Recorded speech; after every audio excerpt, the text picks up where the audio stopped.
Hello,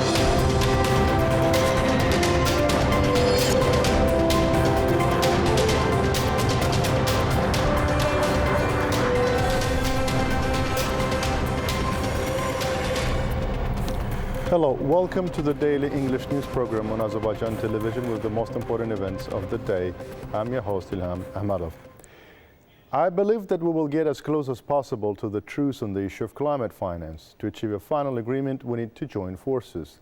This was stated by the UN Secretary General Antonio Guterres at a press conference at COP29 held in a video format. Climate action. I am not a negotiator at COP29, but I have listened to the delegations. Now is the time to move away from the starting position and recognize possible areas of compromise. We still have time. I think it is possible. I'm confident that an agreement can be reached. The main issue is not the starting position of the parties, but to find ways of compromise that will lead to ambitious results. Of course, the financing must be set at a level that allows all countries to meet their own climate goals, that allows all countries to protect themselves from the harmful effects of climate change, and that builds trust between peoples. The damage and geopolitical problems caused by climate change in different parts of the world are enormous. In this regard, German Foreign Minister Annalena Baerbock said at the COP29 press conference in Baku that the international community should step up efforts to achieve the 1.5-degree target in accordance with the requirements of the Paris Agreement. In her speech, the German minister proposed the creation of an intercontinental climate coalition. We propose the creation of an intercontinental climate coalition. This is not a problem that one country can tackle alone. Reaching agreement on climate finance is crucial to meeting the needs of countries facing the challenge of climate change. At every climate change conference, action is taken on migration and adaptation. More countries should take responsibility for climate issues. This was the view of Wopke Hoekstra, European Union Commissioner for Climate Action, who attended COP29. He spoke about the importance of the discussions at COP29. But let me reiterate. We have to do the adaptation financing. We have to do the calculations. So I think it's a combination of a lot of things that can help us move forward. We have to make sure that we have a very good infrastructure. There are a lot of things to do.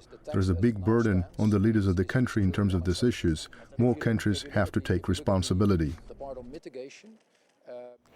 180 years have elapsed since the inaugural oil production on the planet, which occurred in Baku, Azerbaijan.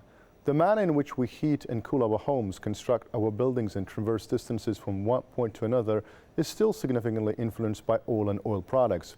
Oil and gas remain of vital importance to producers and consumers across the globe.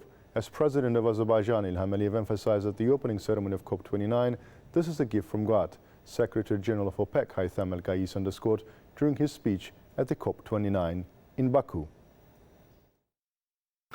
Today, almost 180 years on from the birth of petroleum in the world. Actually, it was here in Baku, Azerbaijan.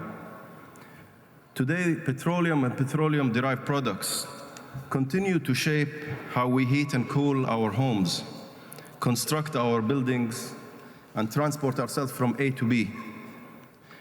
Oil and gas remain vital to producers and consumers around the world.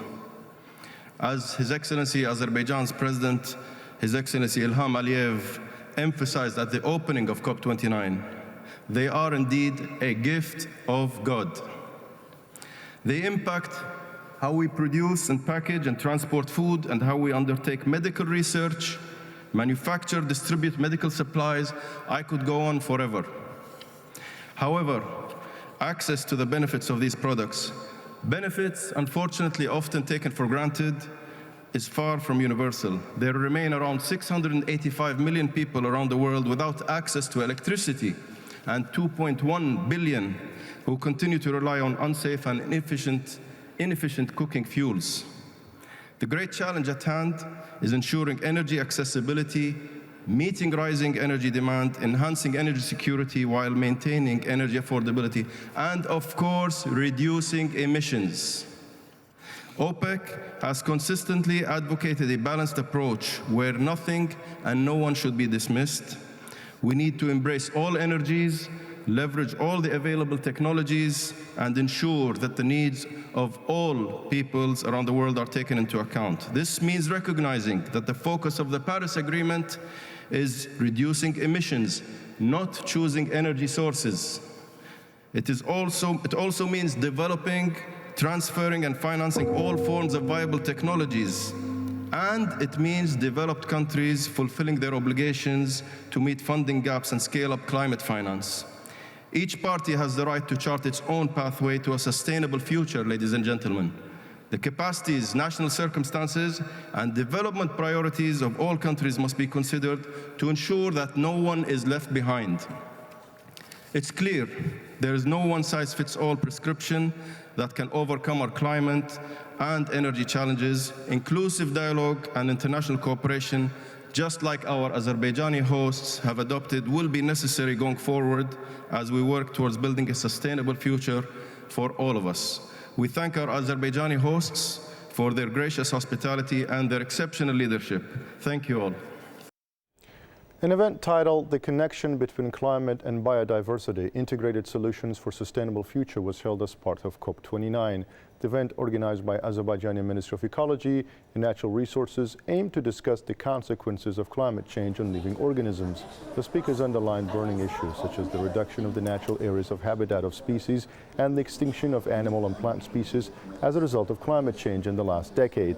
The event also addressed the solutions for global problems. On November 21st, the Tauride Palace in St. Petersburg hosted a meeting of the Council and the 57th plenary session of the CAS Inter-Parliamentary Assembly. Before the Council meetings, an international scientific and practical conference titled 30 Years of International Observation of Elections in the CAS, Experience and Practical Results, within the framework of which two panel discussions were held, took place. During the conference, issues related to the history of the formation and development of the Institute of International Observation in the CAS space were discussed. The 23rd meeting of the Youth Inter-Parliamentary Assembly of the CAS member states was also held. Azerbaijani parliamentarians took part in the meetings. That was all for the day. Thank you for being with us. Goodbye.